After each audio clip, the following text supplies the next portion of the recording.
Clinton.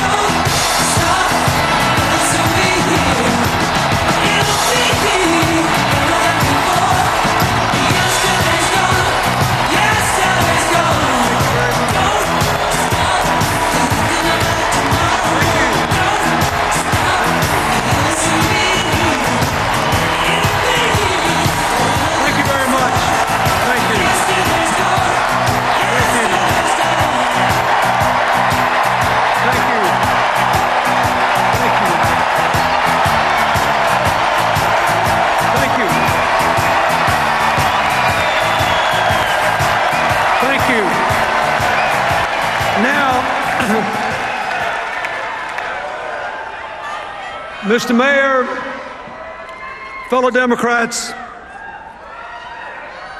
we are here to nominate a president. And I've got one in mind. I want to nominate a man whose own life has known its fair share of adversity and uncertainty. I want to nominate a man who ran for president to change the course of an already weak economy, and then just 6 weeks before his election saw it suffer the biggest collapse since the Great Depression. A man who stopped the slide into depression and put us on the long road to recovery, knowing all the while that no matter how many jobs that he saved or created, there'd still be millions more waiting, worried about feeding their own kids, trying to keep their hopes alive. I want to nominate a man who's cool on the outside,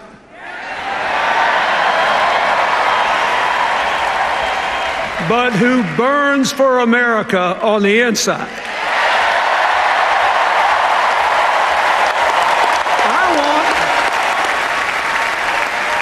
I want a man who believes with no doubt that we can build a new American dream economy driven by innovation and creativity, by education, and yes, by cooperation. And by the way, after last night, I want a man who had the good sense to marry Michelle Obama.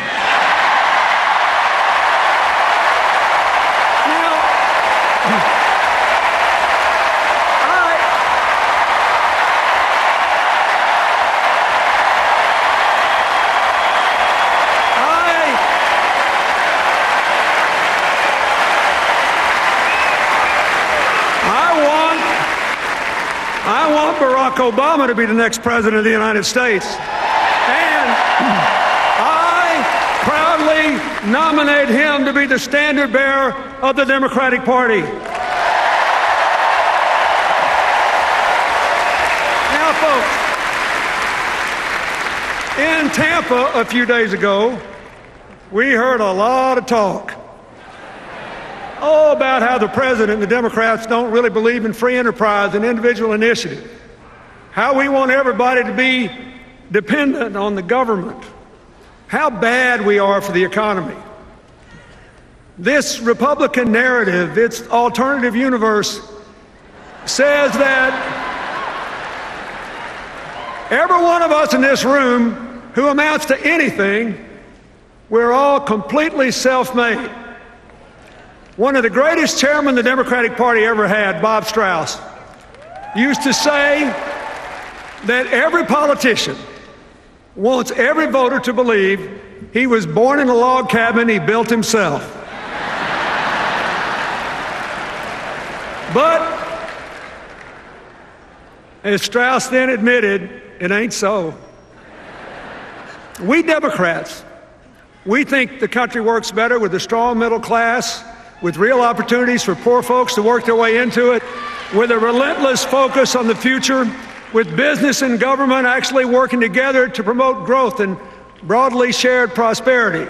You see, we believe that we're all in this together is a far better philosophy than you're on your own.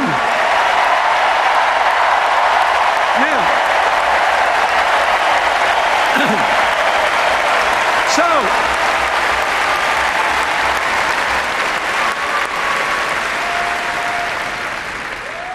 who's right? Well, since 1961, for 52 years now, the Republicans have held the White House 28 years, the Democrats 24.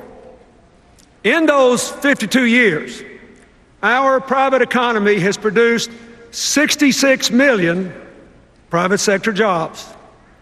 So what's the job score? Republicans, 24 million, Democrats, 42.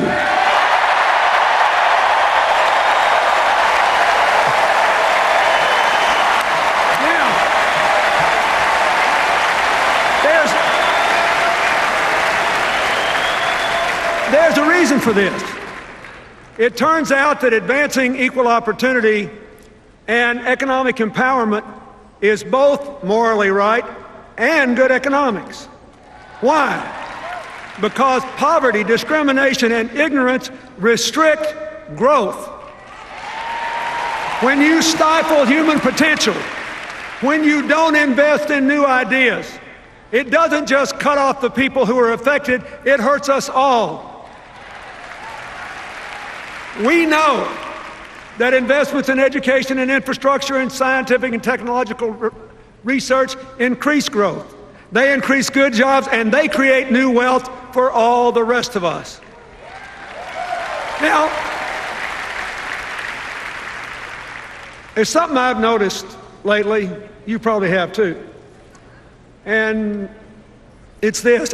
Maybe just because I grew up in a different time, but though I often disagree with Republicans, I actually never learned to hate them the way the far right that now controls their party seems to hate our president and a lot of other Democrats.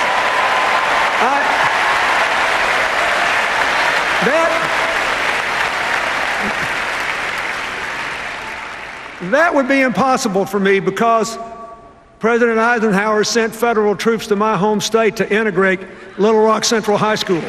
President Eisenhower built the interstate highway system. When I was a governor, I worked with President Reagan in his White House on the first round of welfare reform and with President George H.W. Bush on national education goals. I'm actually very grateful if you saw from the film what I do today, I have to be grateful, and you should be too, that President George W. Bush supported PEPFAR. It saved the lives of millions of people in poor countries.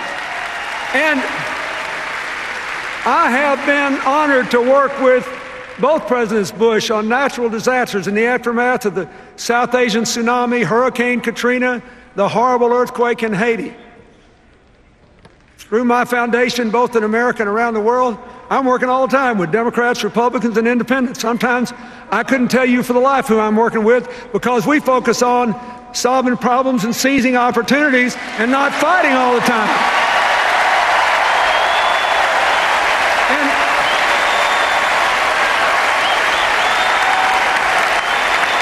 so here's what I want to say to you. And here's what I want the people at home to think about. When times are tough and people are frustrated and angry and hurting and uncertain, the politics of constant conflict may be good. But what is good politics does not necessarily work in the real world. What works in the real world is cooperation. What works in the real world is cooperation. Business and government, foundations and universities. Ask the mayors who are here.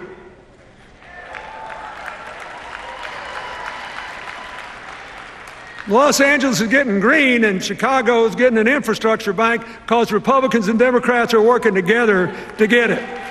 They didn't check their brains at the door. They didn't stop disagreeing, but their purpose was to get something done. Now, why is this true? Why does cooperation work better than constant conflict? Because nobody's right all the time, and a broken clock is right twice a day.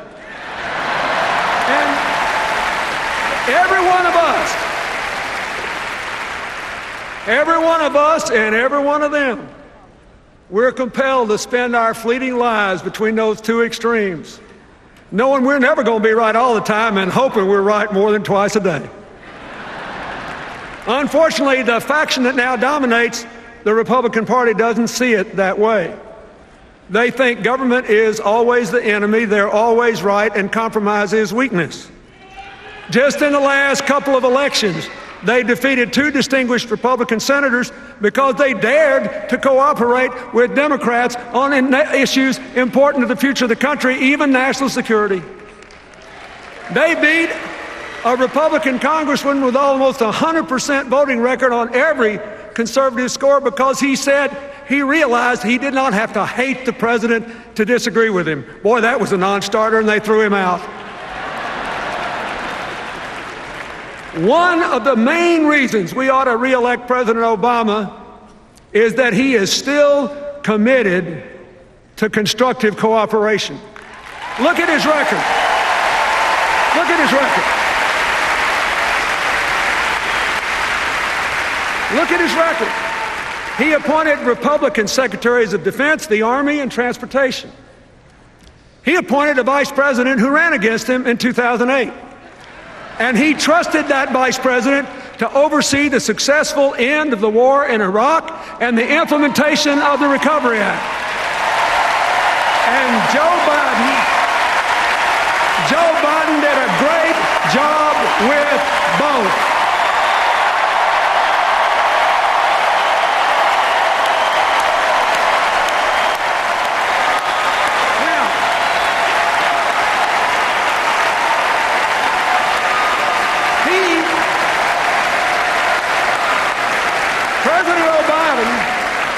President Obama appointed several members of his cabinet, even though they supported Hillary in the primary. Heck, he even appointed Hillary.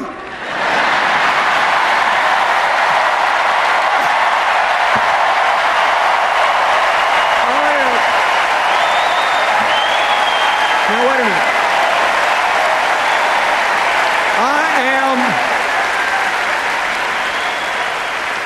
I am very proud of her. I am proud of the job she and the National Security Team have done for America. I am grateful that they have worked together to make us safer and stronger, to build a world with more partners and fewer enemies. I'm grateful for the relationship of respect and partnership she and the president have enjoyed, and the signal that sends to the rest of the world that democracy does not have to be a blood sport. It can be an honorable enterprise that advances the public interest.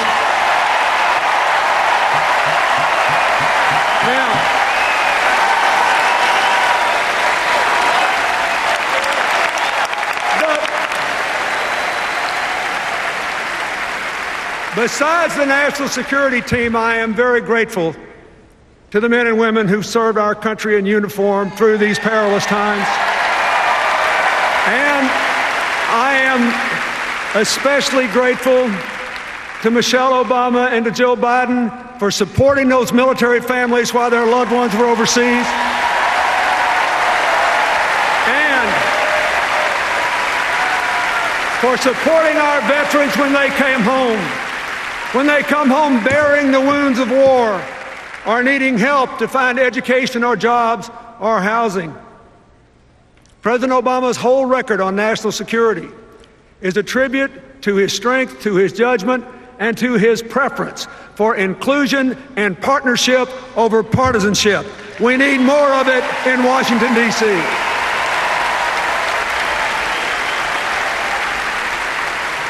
Now, we all know that he also tried to work with congressional Republicans on health care, debt reduction, and new jobs. And that didn't work out so well. But it could have been because, as the Senate Republican leader said in a remarkable moment of candor 2 full years before the election, their number one priority was not to put America back to work. It was to put the president out of work. Well, wait a minute. Senator, I hate to break it to you, but we're going to keep President Obama on the job.